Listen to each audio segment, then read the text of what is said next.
টানা তৃতীয় দিনের মতো বায়ু দূষণে শহরের শীর্ষে ঢাকা। সকাল 7:30টার দিকে আন্তর্জাতিক বায়ুমান প্রযুক্তি প্রতিষ্ঠান আইকিউ এয়ারের তথ্য অনুযায়ী 254 স্কোর নিয়ে বিশ্বের দূষিত শহরের তালিকায় শীর্ষে ঢাকাকে দেখা যায়।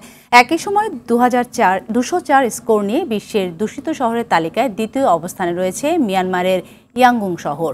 গেল রবি ও সোমবারের সকালের মতো আজ মঙ্গলবারও ঢাকা বায়ু দূষণে বিশ্বের শীর্ষে আছে। বিশ্বের 123 শহরের মধ্যে বায়ু দূষণে ঢাকার এই অবস্থান তুলে ধরেছে সুইজারল্যান্ড ভিত্তিক প্রতিষ্ঠান আইকিউ এয়ার। প্রতিষ্ঠানটি বায়ু দূষণের পরিস্থিতি নিয়মিত তুলে ধরে সতর্ক করে থাকে।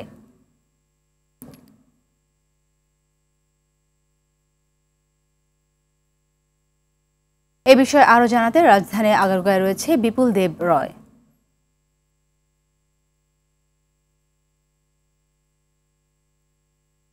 বিপুল, বারবার দূষিত নগরী তালিকায় ঢাকাকে রয়েছে, তো আজকেও তো ঢাকার শীর্ষে, এমন পরিবেশ বা পরিস্থিতিতে কেমন দেখতে পাচ্ছেন, আর বিশেষজ্ঞরা কি বলছেন, এর পেছনে কি কারণ রয়েছে, আর কেন কমানো যাচ্ছে না এই পরিবেশ দূষণ?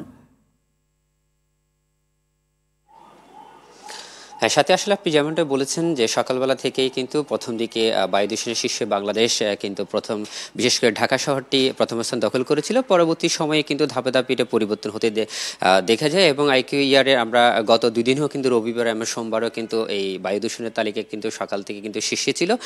বিগত বেশ কিছু সময় ধরে এই পরিবর্তনটা হচ্ছে। তবে এই বিষয়ে আমরা জানতে আজকে পরিবেশ অধিদপ্তরের বায়ুমান পরিচালক যিনি রয়েছেন জিয়াউল হক, তার সাথে একটু কথা বলবো। আসলে জানতে চাইবো যে এই বায়ুর মানটা কেন বাড়ছে এবং এটা করণীয় কি এবং সরকারের পক্ষ থেকে কি পদক্ষেপ নিচ্ছে। স্যার, আপনার কাছে জানতে চাইবো যে আসলে প্রতিনিয়ত কিন্তু এভাবে শীর্ষে উঠে আসছে ঢাকা শহর, এটা আসলে কমানোর জন্য বা বাংলাদেশে বা আপনাদের অধিদপ্তরের পক্ষ থেকে কি ব্যবস্থা নিচ্ছেন একটু জানাবেন। ধন্যবাদ। একটা জিনিস একটু কারেকশন করে দিই। আমাদের যে আমরা বলি যে বাংলাদেশ বা ঢাকা বায়ু দূষণের শীর্ষে, আজকে বায়ু দূষণের শীর্ষে, আসলে যে আইকিউ বা যেটা আপনারা রেফার করেন এয়ার ভিজুয়াল, সেখানে কিন্তু ওই যে ঘন্টায় ঘন্টায় পরিবর্তন হয়, আপডেট দেয়। তো দেখা যায় যে আমাদের সকালের দিকে, সকাল 6টা থেকে 8টা এই সময়টায় আমরা অনেক সময় 1 নম্বরে থাকি, কিন্তু পরবর্তীতে কিন্তু 1 ঘন্টা পরে কিন্তু পরিবর্তন হয়ে গেছে। এবং যখন আপনি দেখবেন সকাল 10টার পরে 11টার পরে আমরা 8 নম্বরে চলে যাই, অনেক সময় 12 নম্বরে চলে যাই। প্রতি ঘন্টায় ঘন্টায় পরিবর্তন হচ্ছে। সুতরাং সারাদিনই কিন্তু আমরা বায়ু দূষণের শীর্ষে না, এক নির্দিষ্ট সময়ে 1 ঘন্টা 2 ঘন্টার জন্য শীর্ষে থাকি। তো বিষয়টা হলো যে আমাদের বায়ু দূষণটা হচ্ছে, তীব্রতা বাড়ছে, এই সময়টাই বাড়ে। তো সেই জন্য চেষ্টা হচ্ছে এবং মূলত আমাদের বায়ু দূষণের যে মেজর যে কারণগুলো সেগুলো আমরা জানি। তো আমাদের এখন যেটা কারণগুলো আমরা দেখতে পাচ্ছি, কনস্ট্রাকশনের ডাস্ট পলিউশন, আর একটা হলো আমাদের যে মিউনিসিপ্যাল সলিড ওয়েস্ট, যে ওপেন বার্নিং, আমাদের বর্জ্যগুলো পুড়িয়ে দেওয়া হচ্ছে বিভিন্ন জায়গায় স্তূপ করে এক জায়গায় সংগ্রহ করে ঝাড়ু দিয়ে আমরা আগুন লাগিয়ে দিচ্ছি। এটা একটা বড় কারণ হয়ে দাঁড়িয়েছে। পাশাপাশি অন্যান্য উৎসগুলো আছে।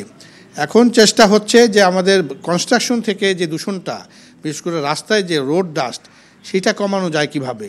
সেক্ষেত্রে একটা টাস্কফোর্স কাজ করছেন। সেখানে প্রায় আমাদের 12টা টিম, 12টা নির্বাহী ম্যাজিস্ট্রেটের নেতৃত্বে 12টা টিম কাজ করছেন এবং তারা চেষ্টা করছেন যে এই এনফোর্সমেন্ট করে আমাদের কনস্ট্রাকশন সাইট থেকে যে দূষণটা, ডাস্ট পলিউশনটা কমানো যায় কিনা, এবং যেসব জায়গায় অনাবৃত আছে, যেসব জায়গায় ভাঙ্গা রাস্তাঘাট আছে, সেগুলো দ্রুত কার্পেটিং করা, সারানোর যে চেষ্টা চলছে।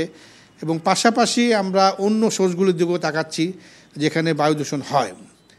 জি, এটির জন্য সাধারণ মানুষ কতটুকু সতর্ক থাকতে পারে বলে মূলত আমাদের এখানে একটা হলো বর্জ্য পুড়িয়ে দিচ্ছি, তারপরে আমরা ঝাড়ু দিয়ে আমাদের দোকানের সামনে যে ময়লাটা আসে রাস্তায় ফেলে দিচ্ছি, বাসা বাড়ি ঝাড়ু দিয়ে আমাদের ডাস্ট এবং অন্যান্য ময়লা আবর্জনা আমরা রাস্তায় ফেলে দিচ্ছি, সব চলে আসতে রাস্তায়।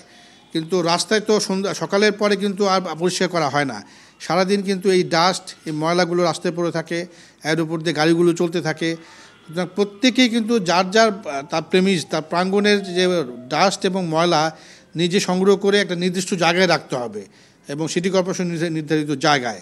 এবং আমরা যেটা করি যে ঝাড়ু দিয়ে লতা পাতা এবং অন্যান্য জিনিস একসাথে করে পুড়িয়ে দেওয়া, এটা কিন্তু প্রবণতা আমাদের বেড়ে গেছে, এটা আমাদের বন্ধ করতে হবে।